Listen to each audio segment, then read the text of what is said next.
Boa tarde a todos e a todas. Meu nome é Mário de Jesus Xavier. Eu sou mestrando do Programa de Pós-Graduação em Educação da Universidade Federal do Espírito Santo.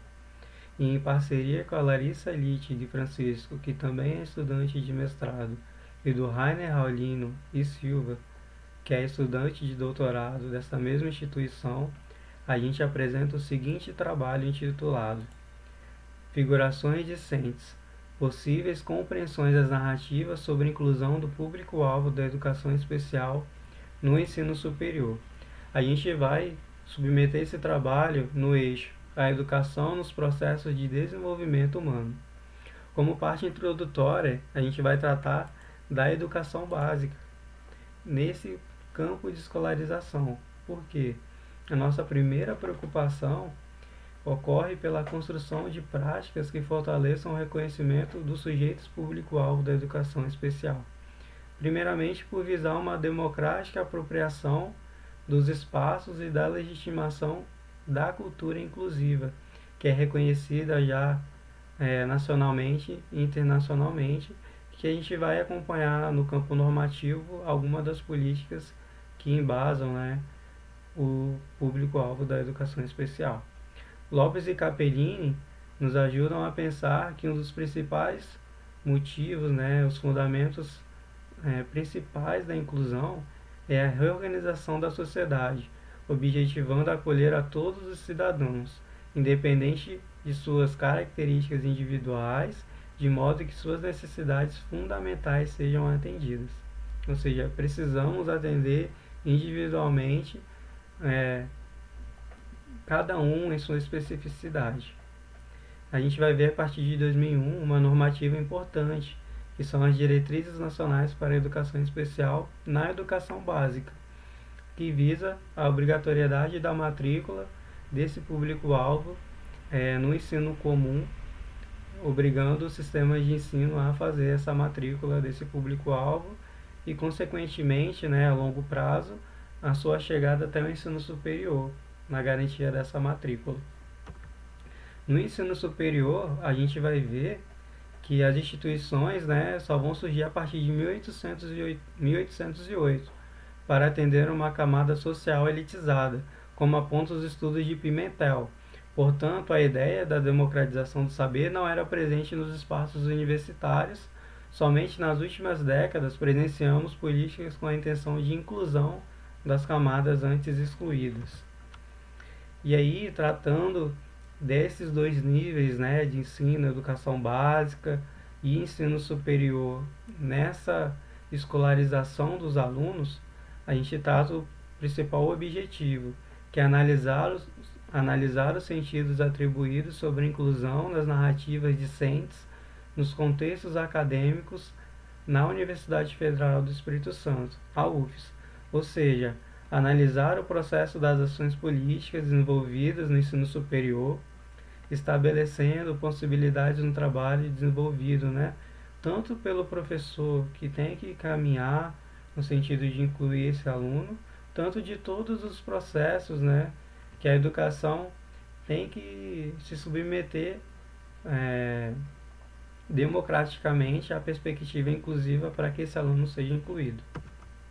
Como objetivo específico, a gente vai traçar primeiro o mapeamento do total desses alunos com deficiência na UFES e segundo, compreender os sentidos atribuídos pelos próprios discentes sobre o processo de inclusão na UFES, na Universidade Federal do Espírito Santo. Então, nas produções a gente vai falar sobre algumas questões importantes e iniciais que vão tratar intrinsecamente do pertencimento, de compreendermos a militância não só pela educação, mas principalmente pela educação especial na perspectiva inclusiva, que é a perspectiva que a gente defende e que atualmente está sendo atacada pelo governo federal e de todos os profissionais da educação que fazem parte, enfim, todos os sujeitos envolvidos, inclusive instituições públicas e privadas. Então, apontada a necessidade da gente caminhar para essas estratégias, a gente vai ver somente a partir de 2012 um programa institucional, o programa Incluir, que vai tratar de uma ação universalizada atendendo todas as instituições federais de ensino superior, IFES, induzindo assim o desenvolvimento de uma política de acessibilidade ampla e articulada. Já na educação básica, a gente já tem, né, há algum tempo, alguns paradigmas sociais e também de quem seria a responsabilidade por essa estrutura. E aí a comunidade científica vai trazer, né, que esse movimento mundial pela inclusão é uma ação política, cultural, social e pedagógica, desencadeada em defesa do direito de todos os alunos de estarem juntos, aprendendo e participando, sem nenhum tipo de discriminação, conforme a gente vê na Política Nacional de Educação Especial de 2008. Alguns autores também vão trazer que essas ações são apenas paliativas, que elas incluem segregando, elas dão a falsa ideia de inclusão. E esses discursos são expressos em alguns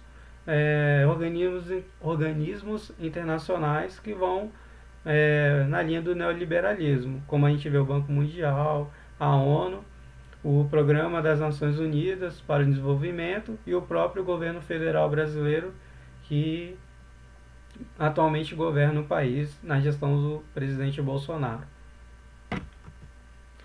A gente vai ver também essa correlação nas conversas entre os autores e as próprias normatizações nessas interdependências do ensino superior. A gente tem algumas dificuldades, né, nos contextos universitários, no que trata a acessibilidade, tanto arquitetônica, pedagógica, outras, né, que vão trazer pontos negativos e positivos a partir dessas normativas, mas os objetos de pesquisa não tratam mesmo, né, em seus resultados, em análises cada vez mais preocupantes para o ensino acessível e inclusivo, né, dos discentes e o próprio comprometimento do docente com o seu local de atuação. A gente vai ver que o censo do MEC de 2007, por exemplo, no trabalho de Castro, vai trazer que a UFES não tinha nenhum aluno público-alvo matriculado no ano de 2007. E por que essa mudança vai acontecer? Realmente por conta dessas políticas. Conceição vai trazer para a gente que isso vai se dar por meio de processos desencadeados pelas políticas de entrada e permanência. Ele vai falar dos ritos de passagem, que vai ter uma influência principal por meio da política de 2008, né, a Política Nacional de Educação Especial na perspectiva inclusiva, até o ano de 2014, principalmente quando a gente tem o principal documento que a gente tem na educação hoje, que é o Plano Nacional de Educação. Então a gente vai ter algumas políticas, né, principalmente a Constituição, ali a partir de 1988, até a última importante política que a gente vai ter, que é a Lei Brasileira de Inclusão, do ano de 2015. Então a gente vai ver que o Plano de Reestruturação e Expansão das Universidades Federais, o REUNE de 2007, a Política Nacional de Educação Especial de 2008 e o Programa Incluir de 2012, eles concebem solidez ao cumprimento da acessibilidade. Pelo menos eles nos ajudam a pensar nessa estrutura e nessa organização normativa que vai caminhar para o avanço dessas matrículas. Então, metodologicamente, a nossa pesquisa é qualitativa. E aí o Elias vai falar para a gente que temos que partir da estrutura do todo, né, do nós, para compreender o indivíduo nas suas figurações determinadas. E isso porque ele fala do processo social. E aí a gente vai trazer o estudo de caso, que vai reafirmar que quanto mais um estudo de caso tiver questões e proposições específicas, mais ele permanecerá dentro dos limites viáveis. Ou seja, esse limite viável dentro da Universidade Federal do Espírito Santo.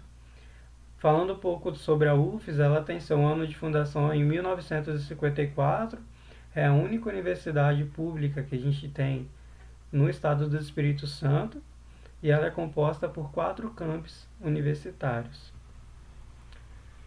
A gente vai ter a participação de 4 estudantes, que a gente no texto vai identificar como A, B, C e D, e eles são estudantes da própria universidade e se constituem em sujeitos fundamentais para que possamos entender os comos e os porquês né, do nosso espaço pesquisado para entender a perspectiva inclusiva. E aí, ao entrarmos em contato com os participantes, esses demonstravam interesse e marcávamos, né, os dias em diversos locais, nos seus respectivos cursos de licenciatura, no Centro de Ciências Humanas e Naturais, onde alguns cursavam Letras, História e Ciências Sociais, e o outro no Centro de Educação, onde cursava Pedagogia. A nossa metodologia e instrumento partiu por meio de entrevistas semi-estruturadas, como eu disse, partiu da análise documental e partiu da transcrição dessas narrativas onde a gente é, colheu esses dados. Tudo bem? E aí a gente traz o Norbert Elias, que é um sociólogo do século XX. Ele nasce em Breslau em 1897 e morre em Amsterdã em 1990. E aí ele traz alguns conceitos importantes de hábitos, interdependência, figurações e sociedade e indivíduo que a gente aborda no nosso trabalho. Então, dessa forma, a gente trata, né, as questões que são importantes para o nosso trabalho.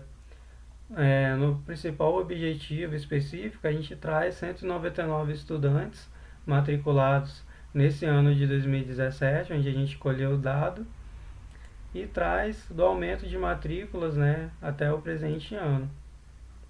E aí a gente traz sobre as diferentes unidades que a gente compôs para essa pesquisa, sendo a primeira que trata sobre a deficiência, o ingresso, a motivação desses estudantes. A segunda, sobre as visões sobre os professores e as suas práticas inclusivas. E a terceira, sobre a inclusão e a perspectiva futura como egresso, onde esses alunos tratam, né, do que gostariam de trabalhar, quais adaptações que eles querem ver para os futuros estudantes também da universidade.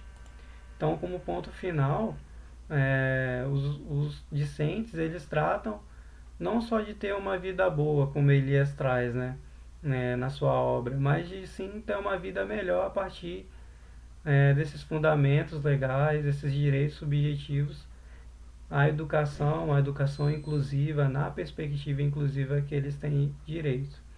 Então, as entrevistas orais, as normativas e as políticas destinadas aos alunos no contexto acadêmico asseguram um processo social necessário, principalmente ao direito educativo e à dignidade à vida humana, conforme analisamos nos dados e nas normativas. Então, essa é a nossa pesquisa e eu espero que vocês tenham prestigiado o nosso trabalho.